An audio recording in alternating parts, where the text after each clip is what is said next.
మండపాల current ఖర్చు నాదే, మండప నిర్వాహకులను ఇబ్బంది పెట్టద్దు, ఉత్సవాల నిర్వహణపై బండి సంజయ్ సమావేశం.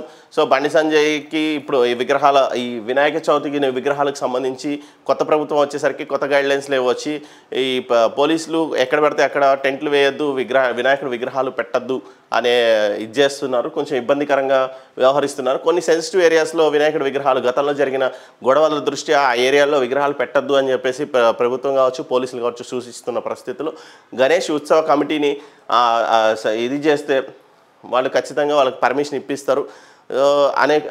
అది కాకుండా అక్కడ మండపాలకి విద్యుత్ ఏదైతే ఉందో దాన్ని ప్రభుత్వం ఫ్రీగా ఇస్తుంది, దానికి డీడీలు కడతారు. ప్రతిసారి మండపం ఎవరైతే నిర్వహిస్తారో ఆ మండపాలకి డీడీలు కడతారు, కరెంటు డీడీ కడతారు, అక్కడ అన్నీ కడతారు, దానికి సంబంధించిన ట్యాక్సెస్ ఉంటాయి, వాటిని పే చేసుకుంటేనే మండపానికి పర్మిషన్ వస్తుంది. సో బండి సంజయ్ వ్యాఖ్యలు కూడా కొంచెం, బండి సంజయ్ లాంటి లీడర్ లేడు అసలు. యాక్చువల్గా బీజేపీ గురించి మాట్లాడుకుంటే బీజేపీ ఆఫీస్కి తాళాలు వేసుకున్న పరిస్థితి.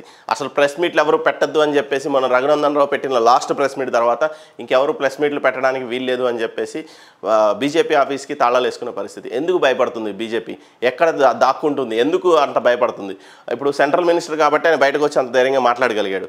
ఒకప్పుడు బండి సంజయ్ ఉన్నప్పుడు బీజేపీలో ఉన్న కళాకాంతులు వేరు. ఒకప్పుడు బండి సంజయ్ లాంటి లీడర్ ఎవరు లేరా అనే భూతద్దం వెతికినా కనపడని పరిస్థితి. సో బండి సంజయ్ లాంటి లీడర్షిప్ని కోరుకుంటుంది బీజేపీ కింద ఉన్న క్యాడర్. సో అధినాయకత్వం మాత్రం దాన్ని ఐడెంటిఫై చేసే పరిస్థితుల్లో లేదు. ఎక్కడో ఎవరినో పక్క పార్టీల నుంచి వచ్చిన వాళ్ళకి అధిష్టానం నాయకత్వాన్ని ఇస్తానంటే ఒప్పుకునే పరిస్థితుల్లో అక్కడ పార్టీ సభ్యులు కూడా లేరు. సో ఇక్కడ టఫ్గా మాట్లాడేది బండి సంజయ్ తర్వాత అంటే రఘునందన్ రావు. సార్ రఘునందన్ రావు అవ్వచ్చు, చికోటి ప్రవీణ్ లాంటి వాళ్ళు అవ్వచ్చు, కొంతమంది పైడి రాకేష్ రెడ్డి అవ్వచ్చు, వీళ్ళే కొంచెం హిందుత్వం గురించి కావచ్చు, లేదంటే ఒక టెక్నికల్ పాయింట్స్ విషయంలో కావచ్చు, లేదంటే ప్రతిదానిపైన ప్రజల సమస్యలపైన స్పందించే లక్షణం ఉన్న నాయకులు అయితే వీళ్ళే.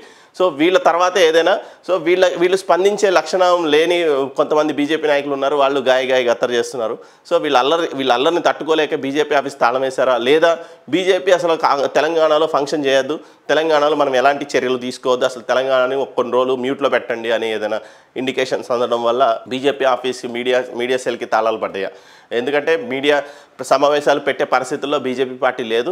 ఎందుకు అంత భయపడుతుంది? లేదంటే ఏదైనా తెలివిగా ఆలోచిస్తున్నారు, ఇంకేదైనా స్ట్రాటజీ ఉందా దీని వెనకాల అనేది కూడా చూడాలి. ఎందుకంటే రఘునందన్ రావు మొన్న ప్రెస్ మీట్ పెట్టి బాహటంగానే ఆయన సమర్థించారు హైడ్రా గురించి, కన్వెన్షన్ కూల్చివేత గురించి. ఆ తర్వాత మూత వేయడం జరిగింది. గతంలో బండి సంజయ్ కూడా ఓల్డ్ సిటీ పైన సర్జికల్ స్ట్రైక్స్ చేస్తామన్న తర్వాతే సిటీలో కావచ్చు, స్టేట్లో కావచ్చు, హిందుత్వం పైన కావచ్చు, లేదంటే బీజేపీ పైన ఆదరణ పెరిగింది. మొత్తం యువకులందరూ బయటకు రావడం జరిగింది, పార్టీ సభ్యత్వాలు నమోదు చేసుకోవడం జరిగింది. మళ్ళీ సెప్టెంబర్ 2వ తారీఖు నుంచి పార్టీ సభ్యత్వ నమోదు కార్యక్రమం ఉంది.